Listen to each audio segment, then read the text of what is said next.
Hello and welcome to everyone present here. Children, today we will discuss about the very first lesson of geography, and the name of the lesson is the earth in our solar system. पृथ्वी हमारे सौरमंडल में. So many important and crucial topics we will discuss here. हम लोग बहुत सी महत्वपूर्ण बातों पर चर्चा करेंगे इस चैप्टर में.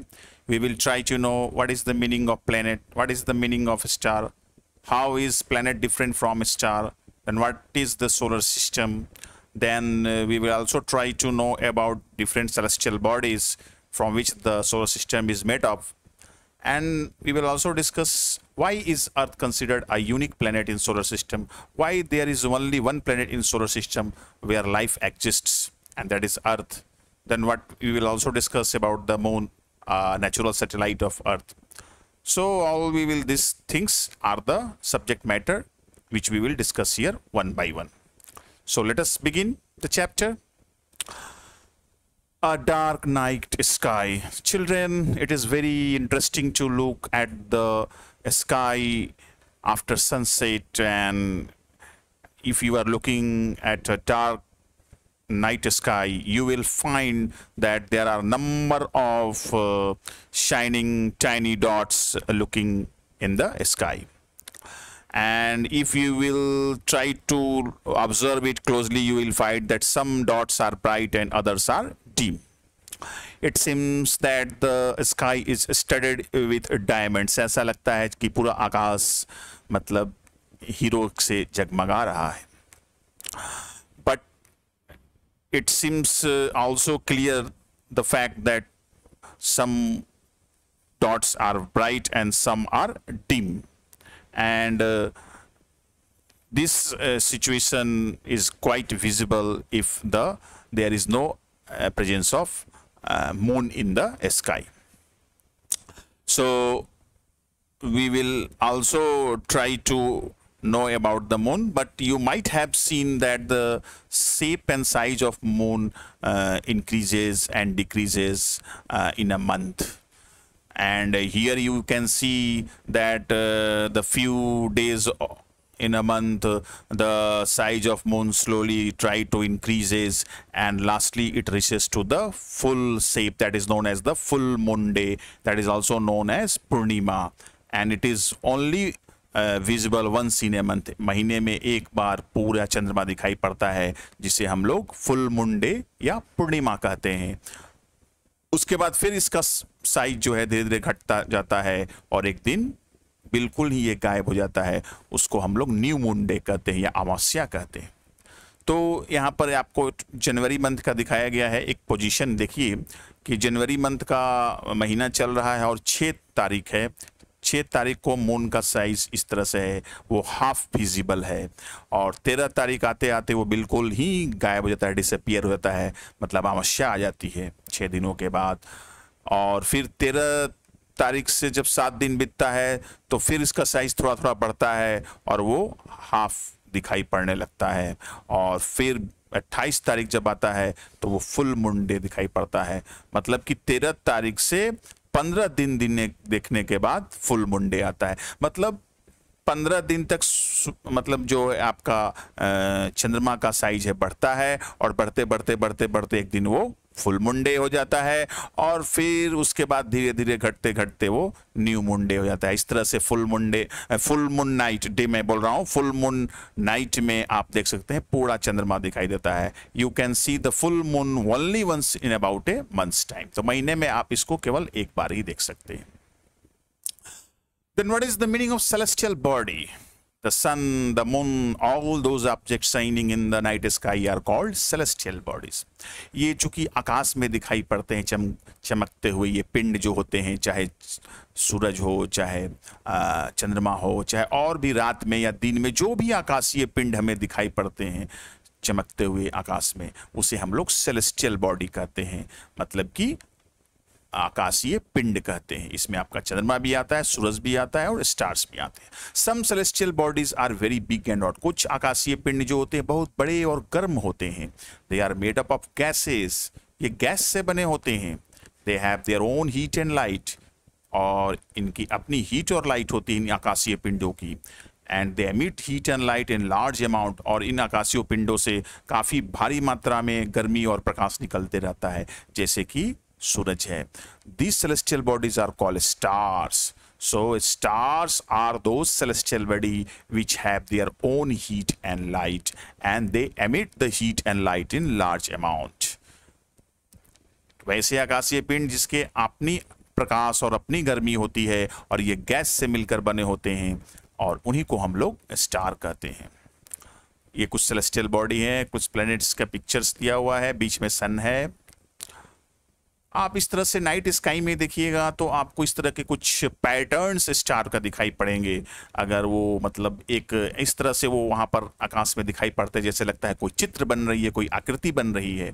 इसको हम लोग कंस्टेलेशन कहते हैं. देखिए इस तरह से स्टार है, एक इसका ऐसा स्टार जो लोकेटेड है आकाश में कि वो एक तरह से लगता है कि कोई भालू की जैसी आकृति बन रही है. इसका नाम बिग बियर है. तो ये कंस्टेलेशन क्या है? Constellation, various patterns formed by group of stars are called constellations. तो constellations जो है group of stars से बनता है, और ये एक अलग अलग नमूने के रूप में होता है, अलग अलग आकृति के रूप में होता है, और उसी के नाम पर उसका वैसा नाम भी पड़ता है. उर्सा मेजर या big bear is one such constellation. तो constellation is nothing but the clusters of star, groups of star which make a definite pattern. तो एक ऐसा तारों का समूह या ऐसे तारों का मतलब गुच्छा जो कि एक खास तरह की आकृति बनाता हुआ नजर आए, प्रतीत हो, उसे ही कंस्टेलेशन कहते हैं. और उसमें आपका उर्सा मेजर या बिग बियर एक है. एक दूसरा जो कंस्टेलेशन है जो काफ़ी ही इंपॉर्टेंट है, इंडिया में लोग उसको जानते भी हैं, सप्तऋषि कहते हैं, और ये 7 तारों से मिलकर बना है. Saptarishi, it is the part of Ursa Major. Ursa Major का ही ये पार्ट है सप्तऋषि. इसमें केवल 7 तारे आते हैं. It is a group of 7 stars. It forms a part of Ursa Major constellation. तो उर्सा मेजर कंस्टेलेशन या बिग बियर कंस्टेलेशन का ही पार्ट एक और है सप्तऋषि, और ये 7 ऋषियों के नाम पर पड़ा है. उर्सा मेजर ये देख सकते हैं एक्चुअल में इस तरह से होता है, लेकिन जब इसकी आकृति कैसे मालूम पड़ती है, एक भालू की तरह मालूम पड़ती है, इसलिए इसे उर्सा मेजर या बिग बियर भी कहते हैं, और एक्चुअल में इस तरह से दिखाई पड़ता है. उसी तरह से सप्तऋषि आपका एक्चुअल में इस तरह से 7 स्टार है, 1 2 3 4 5 6 7. तो ये सप्तऋषि है, ये उर्सा मेजर का ही पार्ट है, बिग बियर का ही पार्ट है. ये देखिए यहाँ पर आपका बिग बियर का ही ये पार्ट है. 1 2 3 4 और 5 6 7 इस तरह से है. डायरेक्शन एट नाइट, बहुत साल पहले जब मतलब लोगों को डायरेक्ट कंपास का आविष्कार नहीं हुआ था, धरती पर लोग डायरेक्शन रात में कैसे पता करते थे? In ancient times people used to determine directions during the night with the help of stars. तो लोग रात में स्टार्स को देखकर ही आपका पता करते थे. दिन में तो सूरज से पता चल जाता था कि जिधर सूरज है वो वहाँ वो पूरब की दिशा होगी, लेकिन रात में वो एक खास तारे की मदद से पता करते थे direction, and that is known as pole star. The north star और pole star always indicates the north direction. तो ये जो पोल स्टार, इसे ध्रुव तारा भी कहते हैं, ये हमेशा ही नॉर्थ डायरेक्शन की तरफ विजिबल होता था. It always remains in the same position in the sky. ये हमेशा नॉर्थ में एक ही डायरेक्शन में, एक ही पोजीशन में रहता है. We can locate the position of pole star with the help of Saptarishi. और सप्तऋषि कंस्टेलेशन को अगर हम खोज लेते हैं तो उसके सहारे पोल स्टार को भी हम जान सकते हैं, क्योंकि सप्तऋषि के 2 स्टार के साथ अगर एक लंबी लाइन खींच दें तो वो पोल स्टार की ओर जाती है. You will notice that if an imaginary line is drawn joining the pointer stars extended further, it will point to the pole star. आप इस पिक्चर में देख सकते हैं, ये सप्तऋषि है कंस्टेलेशन, और इसमें 2 लास्ट स्टार हैं. अगर इसके साथ if a imaginary line in drawn along with 2 pointer stars, it actually goes up to the pole star. तो पोल स्टार को आप देख सकते हैं, ये सप्तऋषि के 2 तारे हैं, ये बच्ची देख रही है, और इन 2 तारों के सीधे काल्पनिक रेखा में आप चली जाइए तो आपको वहां पर पोल स्टार दिखाई पड़ेगा, और इससे रात में लोग अपने डायरेक्शन का पता लगाते थे. पोल स्टार का देख सकते हैं आप. Galaxy, what is Galaxy? तो गैलेक्सी किसे कहते हैं, अब इसे हमें समझना पड़ेगा. Galaxy is a huge system of billions of stars and clouds of dust and gases. तो जो गैलेक्सी है इसमें अरबों अरब तारे और धूल और गैसों से ये मिलकर बना होता है. जो गैलेक्सी है एक सिस्टम है बहुत बड़ा, बिलियंस ऑफ स्टार्स होते हैं, क्लाउड ऑफ डस्ट धूल होते हैं और गैसेज होती हैं, और millions of such Galaxy makes the universe. और जब बहुत सारे लाखों लाख गैलेक्सी मिल जाते हैं तो यूनिवर्स बनता है।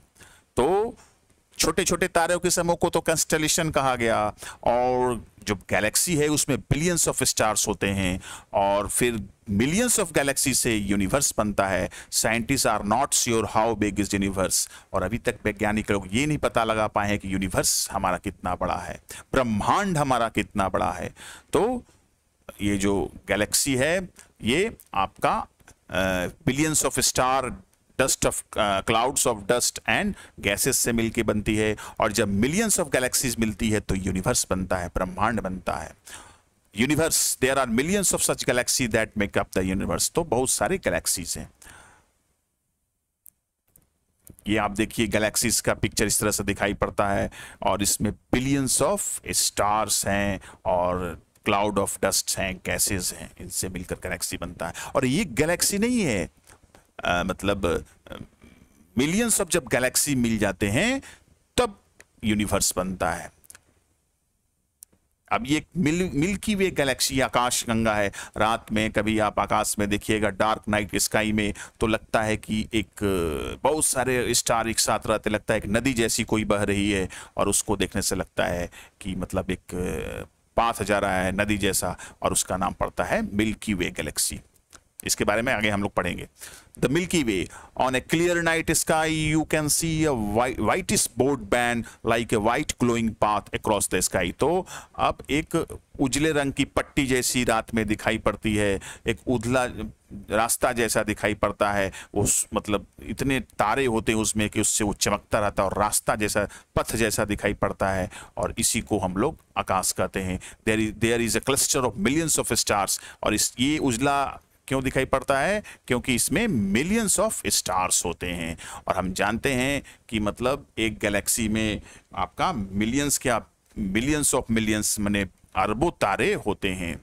This band is Milky Way Galaxy. ये जो गैलेक्सी है ये मिल्की वे गैलेक्सी है, आकाशगंगा है। Our solar system is part of the Milky Way galaxy. हमारा जो सोलर सिस्टम है इसी का पार्ट है। मतलब हमारा सोलर सिस्टम कहाँ है? If somebody ask where is our solar system, you will reply that solar system is situated in Milky Way galaxy. And where is Milky Way galaxy? It is situated within a universe, and the scientist does not know how bigger is the universe. So we will study it and compare it. In ancient India, it was imagined to be a river of light flowing in the sky. Therefore, it was named Akashganga. तो रात में ये जो उजले रंग की पट्टी जैसे दिखाई पड़ती है, प्राचीन भारत के समाज में इसे लोग इसे समझते थे कि गंगा नदी बह रही है, इसलिए इसका नाम आकाशगंगा पड़ा। अब आप देख लीजिए, can you relate your self with the universe? आप कहाँ हैं और यूनिवर्स कहाँ है, इसका कंपैरिजन करने के लिए कि यहाँ पर आपका डायग्राम दिया गया है। You are on the earth and the earth is the part of solar. सबसे पहले हम लोग अर्थ पर हैं, ये बच्ची अर्थ पर है। अर्थ जो है कहाँ है? सोलर सिस्टम में है। सोलर सिस्टम कहाँ है? मिल्की वे गैलेक्सी में है। और मिल्की वे गैलेक्सी कहाँ है? यूनिवर्स में है। तो सबसे बड़ा हुआ आपका यूनिवर्स, और यूनिवर्स किससे मिलकर बनता है? मिलियंस ऑफ गैलेक्सी से बनता है। तो एक यूनिवर्स के अंदर मिलियंस ऑफ गैलेक्सी, और गैलेक्सी किससे बनता है? ये बिलियंस ऑफ स्टार्स से बनता है, और गैलेक्सी के अंदर ही हमारा सोलर सिस्टम है, और सोलर सिस्टम के अंदर अर्थ है, और अर्थ के ऊपर हम हैं। So you can imagine how big is the universe. Planet, what is planet? ग्रह किसे कहते हैं? Planets, some celestial body do not have their own heat and light. कुछ ऐसे आकाशीय पिंड होते हैं जिनकी ना अपनी गर्मी होती है ना अपना प्रकाश होता है। They are lit by the light of stars. ये तारों की प्रकाश से चमकते हैं। Such bodies are called planets. ऐसे ही आकाशीय पिंड को ग्रह कहते हैं। The word planets, it is taken from Greek word planasia. तो प्लेनेट वर्ड जो है ये ग्रीक वर्ड से आया है, और इसका मतलब होता है वांडरर, भटकने वाला। तो हमको मालूम ही है कि जो प्लेनेट्स है ये सूरज के चारों तरफ घूमते हैं। Our earth is also a planet. It gets all its heat and light from the sun, which is our nearest star. तो हमारे धरती पर जो भी प्रकाश और गर्मी मिलती है वो हमारे आसपास ये जो दूसरे किसी चीज़ों से नहीं बल्कि सूरज से आने वाली गर्मी से ही मिलती है। तो हमारे धरती पर प्रकाश और गर्मी का एकमात्र स्रोत सूरज है, and that is a star. So stars are such celestial body which have their own heat and light, whereas the planets are such celestial body which don't have their heat and light. Satellite, उपग्रह, ग्रह तो जान गए, अब ग्रह के चारों तरफ घूमने वाला आकाशीय पिंड को उपग्रह कहते हैं। और आप देख सकते हैं पृथ्वी के चारों तरफ ये घूम रहा है, ये इसका सैटेलाइट है। Satellite. A satellite is a celestial body that moves around the planet in the same way as the planet move around the sun. तो celestial body ऐसा प्रकार का आकाशीय पिंड जो ग्रह के चारों तरफ उसी तरह से घूमता है जिस तरह से कोई ग्रह सूरज के चारों तरफ घूमता है, तो उसे हम सैटेलाइट कहते हैं। ऐसी आकाशीय पिंड जो ग्रह के चारों तरफ घूमता है उसे हम सैटेलाइट कहते हैं। There are two types of satellites, man-made satellite and natural satellite. चंद्रमा जो है, मून है, वो पृथ्वी के चारों तरफ घूमता है तो वो नेचुरल सैटेलाइट हुआ। और मैन-मेड आर्टिफिशियल सैटेलाइट, आदमी जो है, मनुष्य जो है, इस साइंटिस्ट बहुत सारे सैटेलाइट्स को अंतरिक्ष में भेजे हैं, and they are called artificial satellite. And why they are sent in the space? To get information about the universe, for communication. आज जो आपका कहीं भी मैच होता है, कहीं भी कोई गेम होता है, आप अपने घर बैठे टीवी पर देखते हैं, तो ये कैसे संभव हुआ? सैटेलाइट से संभव हुआ। मौसम की जानकारी मिलती है, वो कैसे संभव हुआ? सैटेलाइट से हुआ। तो रिमोट सेंसिंग सैटेलाइट है, दूर से तरंगे आ जाती हैं। आजकल तो मतलब किसी भी कंट्री के अंदर में कितने जंगल हैं, कहाँ कहाँ मिनरल्स मिल सकते हैं, इसका भी सैटेलाइट का यूज होता है। और अमेरिका तो इतना बड़ा शक्तिशाली देश है कि वो सैटेलाइट से ये भी पता लगा लेता है कि आप के देश में क्या कोई बहुत ही मेजर एक्शन हो रहा है, कहीं आर्मी का मूवमेंट हो रहा है, तो उसका वो सैटेलाइट से फोटो ले लेता है। अगर आप कहीं परमाणु संयंत्र या कोई मतलब बहुत बड़ा डिस्ट्रक्टिव वर्क कर रहे हैं वर्ल्ड के अगेंस्ट में, तो उसका भी वो फोटो और पता का जासूसी उपग्रह होते हैं। तो there are various kinds of satellite made by the humankind, and they are sent into the space by help of rocket, and they are called artificial satellite. और ये देखिए सैटेलाइट है, अर्थ के चारों तरफ घूम रहा है और इसको रॉकेट के माध्यम से भेजा जाता है। So these man-made satellite are utilized for getting information of climate, getting information about the weather, getting information about the minerals, getting information about the different forest area in a given country, and also it is utilized to make a spying of a country. तो satellite बहुत ही important है, mainly communication के लिए और resource minerals का पता लगाने के लिए भी इसका यूज किया जाता है। But most of the satellites are for communication purpose. ये टीवी का प्रोग्राम जो आपका डिश एंटीना होता है, ये सैटेलाइट के माध्यम से ही चलता है। Solar system. What is the solar system? This is the main point which we have to discuss. The solar system is the family of the sun, the 8 planets, the satellite, and asteroid and meteoroids. तो solar system है, एक परिवार है। किसका परिवार है? सूरज का परिवार है। उसके परिवार में कौन कौन लोग हैं? सन है, उसके साथ साथ 8 प्लैनेट्स हैं, फिर सैटेलाइट्स हैं, फिर 2 और सेलेस्टियल बॉडी हैं। एक का नाम है एस्ट्रॉइड्स और दूसरे का नाम है meteoroids. It is all called as solar family. The sun is the head of the family, solar system. तो इस फैमिली का, इस परिवार का मुखिया कौन है? सूरज है, वो बीच में है।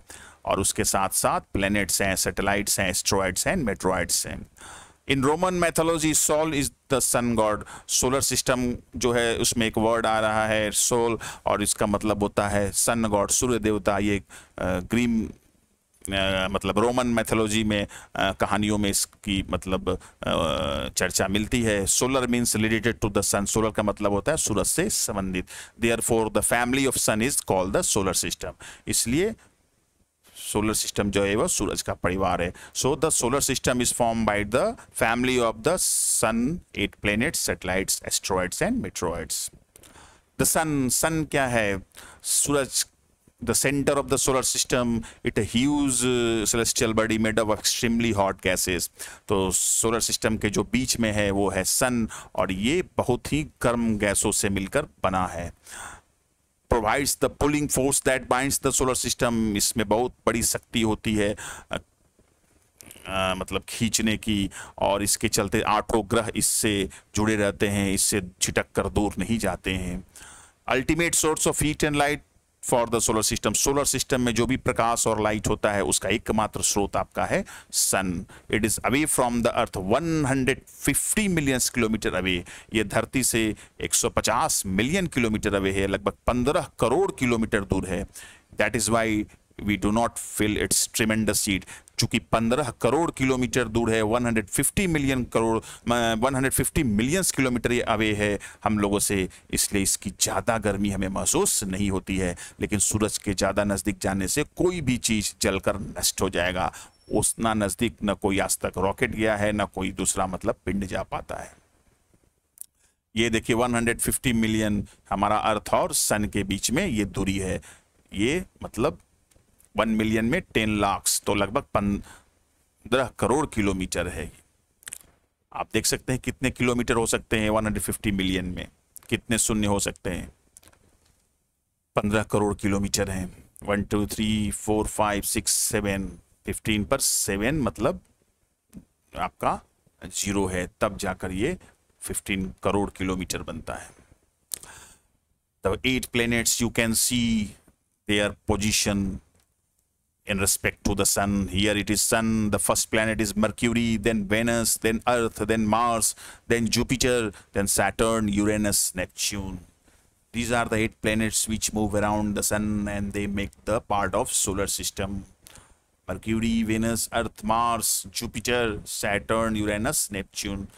आप देख सकते हैं कि इधर के जो प्लैनेट्स है मर्क्यूरी, वेनस, अर्थ, मार्स, इसमें अर्थ जो है सूरज से तीसरा ग्रह है ये हमारा अर्थ. उसके सूरज के नज़दीक जो है वो मर्क्यूरी है और वेनस है. तो इधर छोटे छोटे हैं, फिर भी ये जुपिटर और सैटर्न बीच में बड़े हैं, फिर इधर छोटा होने लगता है. तो इस तरह से 8 प्लैनेट्स जो हैं ये हमारे सोलर सिस्टम में हैं. Planets in our solar system, there are 8 planets in our solar system. In order of their distance from the sun, they are Mercury, Venus, Earth, Mars, Jupiter, Saturn, Uranus, Neptune. तो सूरज से दूरी के हिसाब से ये 8 हैं, जिसमें मर्क्यूरी मतलब बुध, वेनस मतलब Shukra, earth Prithvi, Mars Mangal, Jupiter Brihaspati, Saturn Shani, Arun और नेपच्यून वरुण. तो my very excellent mother just serve us noodles. अगर ये 8 प्लैनेट्स का नाम याद करने में मुश्किल हो रहा है तो एक सेंटेंस याद कर लीजिए. माई, आजकल तो लोग मैगी खाते ही हैं, लंबे लंबे मैगी, जिसे कोई भी भोज्य पदार्थ को नूडल्स कहते हैं. तो मेरी my very excellent mother just serve us noodles. तो स्कूल से घर लौटे और खाने के लिए कुछ नहीं है तो 2 मिनट में तैयार हो गया, तो उस पर एक सेंटेंस बन गया, my very excellent mother just serve us noodles. अब इसमें आप देखिए सबका पहला अक्षर से माई में एम मर्क्यूरी, वेरी में बी वेनस, एक्सीलेंट में ई अर्थ, मदर में एम मार्स, जस्ट में जे जुपिटर, सर्व में एस सैटर्न, अस में यूरेनस, नूडल्स में नेपच्यून. तो my very excellent mother just serve us noodles. अगर जिनसे याद नहीं हो पाता है वो सेंटेंस याद कर ले. वैसे Mercury, Venus, earth, Mars, Jupiter, Saturn, Uranus, Neptune are the 8 planets. अब ये देखिए प्लैनेट्स सूरज के चारों तरफ एक रास्ते पर घूमते हैं, उनका एक रोड होता है, फिक्स पाथ होता है, उसी रास्ते पर वो चारों तरफ सूरज के घूमते रहते हैं. और ये पाथ जो है राउंड बिल्कुल नहीं है और ये एलोंगेटेड है, इसलिए इसको इलिप्टिकल पाथ कहते हैं, इलिप्टिकल ऑर्बिट कहते हैं. तो planets in our solar system, the planets move around the sun in a fix path. जो भी 8 प्लैनेट है वो सूरज के चारों तरफ फिक्स पाथ पर ही चलते हैं, घूमते हैं. These paths are elongated. ये बिल्कुल गोल नहीं है, वलयाकार है, elongated है. These are called orbits. इसे ही ऑर्बिट कहते हैं. तो orbits are the elongated path on which the planets move around the sun. Until recently, August 2006, Pluto was also considered a planet. तो 2006 तक एक और ग्रह था जिसको हम लोग प्लूटो के नाम से जानते थे। तो उस समय 9 ग्रह माना जाता था कि सोलर सिस्टम में है, लेकिन ये बात केवल अगस्त 2006 तक ही थी। उसके बाद क्या हुआ कि ना meeting of international astronomical union, तो अंतर्राष्ट्रीय खगोल विज्ञ संगठन का जब मीटिंग हुआ, a decision was taken like other celestial bodies, तो उसी समय छोटे छोटे और ग्रह खोजे गए थे, जैसे सिरियस 2000, यूबी 313। तो ये सब छोटे छोटे ग्रह खोजे गए थे और इनको बौना ग्रह कहा गया, ड्रॉप प्लैनेट्स कहा गया। तो इसी से मिलता जुलता गुण भी प्लूटो में मिला, तो इसलिए भी उसे ड्रॉप प्लैनेट्स की श्रेणी में रख दिया गया। प्लैनेट्स की श्रेणी से उसे हटा दिया गया, क्योंकि प्लैनेट होने के लिए जितने आपके अंदर गुण होने चाहिए, प्रॉपर्टी होने चाहिए, वो प्लूटो में नहीं थे। उसके जो गुण थे वो सिरियस या 2003 यूबी 313 छोटे छोटे कुछ नए ग्रह को खोजा गया था, बौने ग्रह का नाम पड़ा, उनका ड्राफ्ट प्लैनेट्स नाम पड़ा, उसी की श्रेणी में ये आ गया। तो now at present there are only 8 planets. अब इस 8 planets में 4 inner planets हैं। There are 4 inner planets. They are very close to the sun and they are made up of rocks. तो मर्क्यूरी, वेनस, अर्थ, मार्स, ये जो है सूरज से बहुत नज़दीक है और इनको हम लोग इनर प्लेनेट के नाम से, मर्क्यूरी, वेनस, अर्थ, मार्स, इन चारों को हम लोग इनर प्लेनेट्स कहते हैं और ये रॉक मटेरियल से मिलकर बने हुए हैं। और इनका देखिए मर्क्यूरी का डिस्टेंस है 58 मिलियन किलोमीटर सूरज से है और एक बार ये अपने एक्सिस पर 88 दिनों में घूम जाता है। मैं 59 डेज में एक बार अपने एक्सिस पे घूम जाता है सूरज के चारों तरफ 88 दिनों में। शुक्र जो है वो सूरज के चारों तरफ एक चक्कर लगाने में 255 डेज लेता है। अर्थ जो है वो सूरज के चारों तरफ घूमने में 365 डेज लेता है। मार्स जो है वो 687 डेज लेता है सूरज के चारों तरफ एक बार चक्कर लगाने में। अर्थ का एक सैटेलाइट है, मून है, मार्स का 2 मतलब मून है।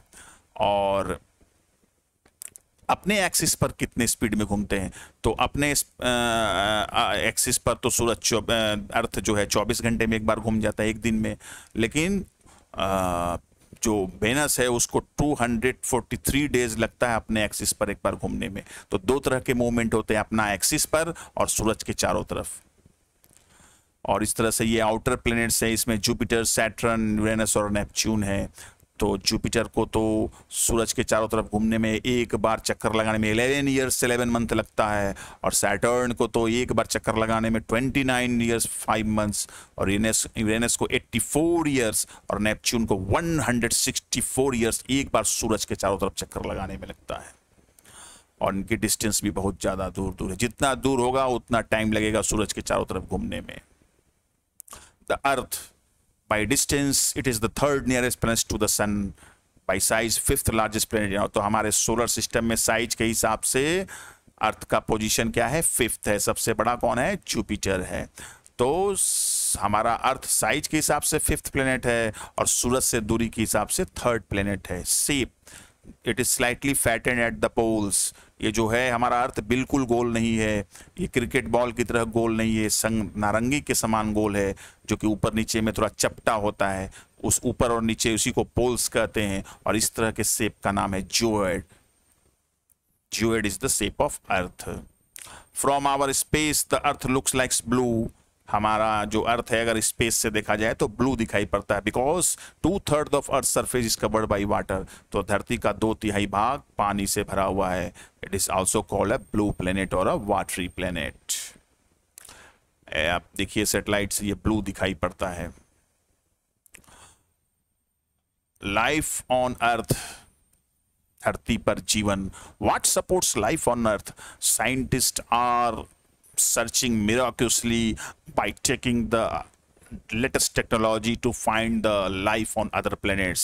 मंगल पर जीवन है कि नहीं, चंद्रमा पर जीवन है कि नहीं, हजार मतलब बहुत साल से वैज्ञानिक इसका पता लगा रहे हैं, लेकिन कहीं भी उन्हें जीवन नहीं मिला। इस 8 प्लैनेट्स में केवल अर्थ पर ही जीवन है, या इस 8 प्लैनेट्स को छोड़कर स्पेस में उन्हें कहीं भी जीवन का मतलब प्रमाण नहीं मिला है। ऐसे लोग कहते हैं कि मतलब यूएवी देखा गया और अंतरिक्ष में उड़न तस्तरी दिखाई पड़ती है, या दूसरे ग्रह के लोग, बहुत सारी कहानियां पढ़ने को मिलती है, लेकिन वास्तव में हम लोगों ने अभी इसको देखा नहीं है। तो why there is life on earth, पृथ्वी पर ही जीवन क्यों है? इसके कुछ फैक्टर्स हैं, कुछ कारक हैं which supports life on the earth. The earth is neither too hot nor too cold, ये न ज़्यादा गर्म है न ज़्यादा ठंड है। जो सूरज से ग्रह दूर हैं वहां पर इतनी ठंड पड़ती है कि हम लोग जिंदा नहीं रह पाएंगे, और सूरज से ज़्यादा नज़दीक होने पर आप इतनी गर्मी पड़ेगी कि आप जल जाएंगे। तो इसलिए the earth is neither too hot nor too cold, it has water and air essential for survival. Life के लिए दो चीज़ जरूरी है, वाटर एंड एयर, ये दोनों चीज़ यहाँ है। Earth's air have as life supporting gases like oxygen, और यहाँ पर जीवन को सपोर्ट करने वाली गैस ऑक्सीजन मिलती है। इन तीन चीज़ों के चलते ही अर्थ पर जीवन है, चाहे वो एनिमल्स के रूप में हो या प्लांट्स के रूप में हो या मिट्टी में माइक्रोब्स के रूप में हो, लेकिन ये जीवन जो है ये केवल अर्थ पर है। So earth has a favourable life supporting condition, it has water, it has air, it has life giving gas oxygen and other supporting conditions, that is why the life is existing here. All these things make Earth a unique planet in solar system. प्रश्न भी आता है, अर्थ को बेजोड़ ग्रह, मतलब इसके समान कोई दूसरा ग्रह नहीं है, बेजोड़ है, इसका जोड़ का कोई नहीं है दूसरा, यूनिक है। So we can say that the Earth is neither too hot nor too cold. It has life supporting condition, availability of water, air and life giving gas oxygen. अब आप देख लीजिए, अर्थ जो है उसका डायमीटर और मून का डायमीटर में, मून जो है अर्थ से 1/4 है, मतलब जितना बड़ा अर्थ है उससे 4 गुना छोटा है मून, और ये सैटेलाइट है हमारा। देखिए पृथ्वी के चारों तरफ मून घूमता है। It is diameter is only 1/4 1/4 of diameter of the earth. तो मून जो है पृथ्वी से लगभग मतलब अगर पृथ्वी से 4 गुना छोटा है, वो उसका 1/4 है। मतलब अगर एक आम है उसकी 4 मतलब टुकड़े कर देते हैं तो एक आम पृथ्वी हो गया, तो उसका चौथा हिस्सा चंद्रमा हो गया। Why does it appear so big? फिर भी ये इतना बड़ा क्यों मालूम पड़ता है? सूरज से भी बड़ा मालूम पड़ता है, because it is nearer to our planet other celestial body. आकाश के दूसरे पिंडों के मुकाबले ये हमसे बहुत ही नजदीक पर है, इसलिए हमें ज्यादा बड़ा मालूम पड़ता है। It is 3,84,400 kilometre away from the earth. 3,84,400 kilometre ये सूरज से, अर्थ से दूर है।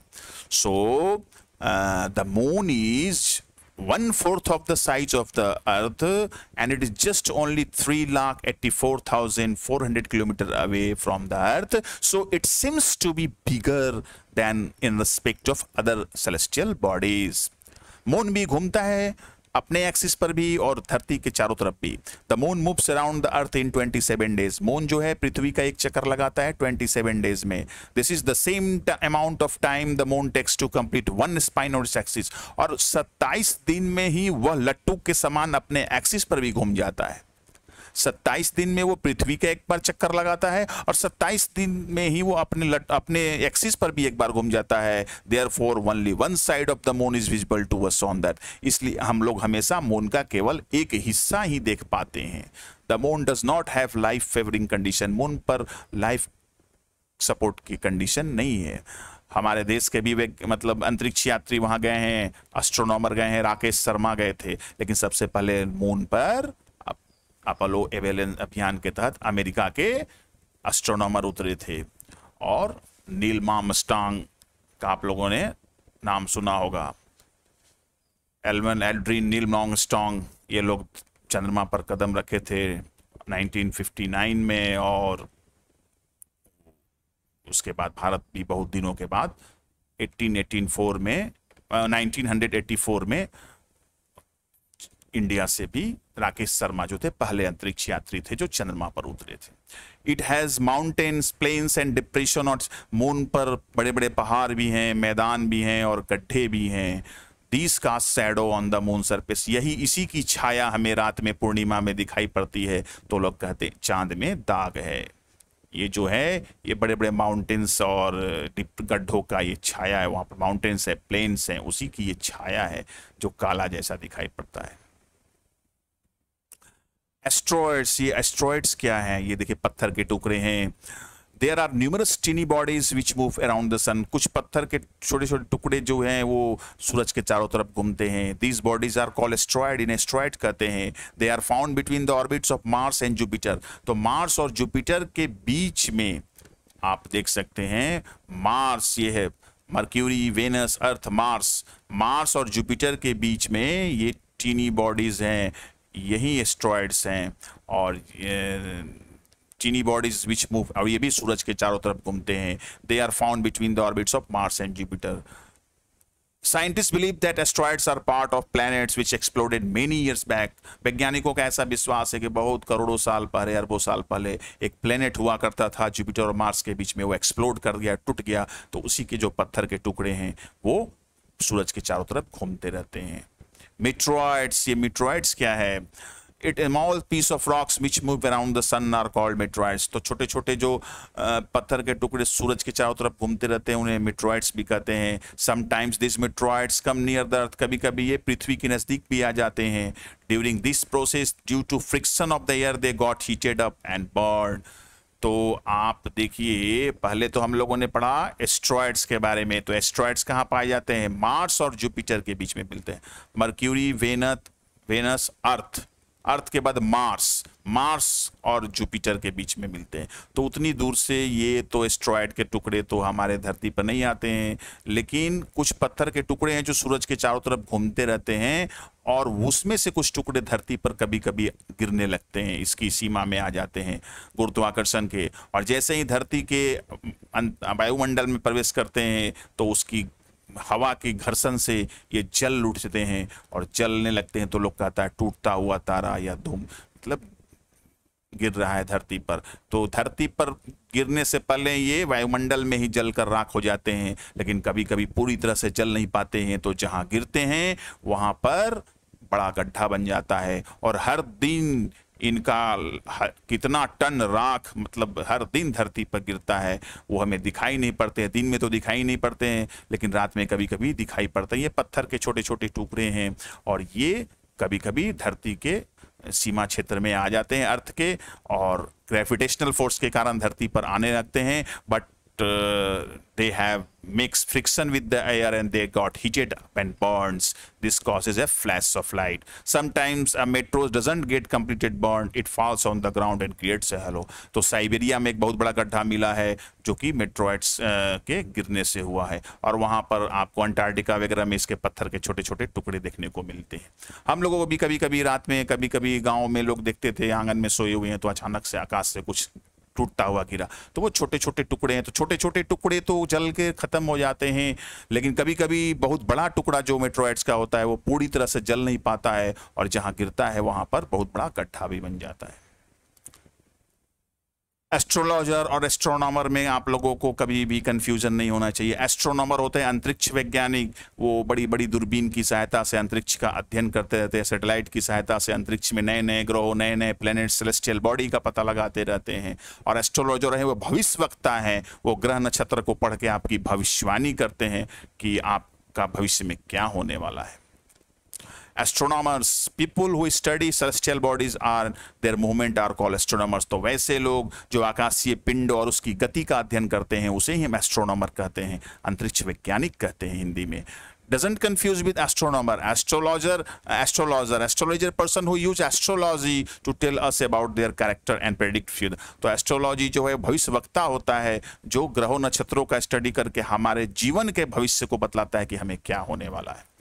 Aryabhata was a famous astronomer of ancient India. प्राचीन भारत में एक बहुत बड़ा अंतरिक्ष वैज्ञानिक हुए थे जिसका नाम आर्यभट्ट है। He said that the moon and the other planets shine due to reflected lights. उनका कहना था कि चंद्रमा जो और दूसरे ग्रह हैं वो दूसरे के प्रकाश से प्रकाशित होते हैं। When today astronomers are busy exploring the universe, तो धरती पर बड़े बड़े देश जापान, अमेरिका, चाइना ने बहुत बड़ी बड़ी दूरबीनें लगा के रखी हैं और उससे एस्ट्रोनॉमर्स हमेशा अंतरिक्ष के यूनिवर्स के बारे में नई नई बातें पता लगाते रहते हैं। So in this way we come to the conclusion of this chapter and we came to know so many things, that what is the meaning of planet, what is the meaning of star, what is solar system, what sort of family is called solar system, what is asteroid, what is meteoroids, and why there is life on earth. So I think, I hope you might have got many ideas of this chapter, and you had been it had been very beneficial for you. So I think you may have got very good idea. So thank you to all of you, and we will try to consolidate our lesson once again if we find it's necessary in future. Okay, thank you to all of you.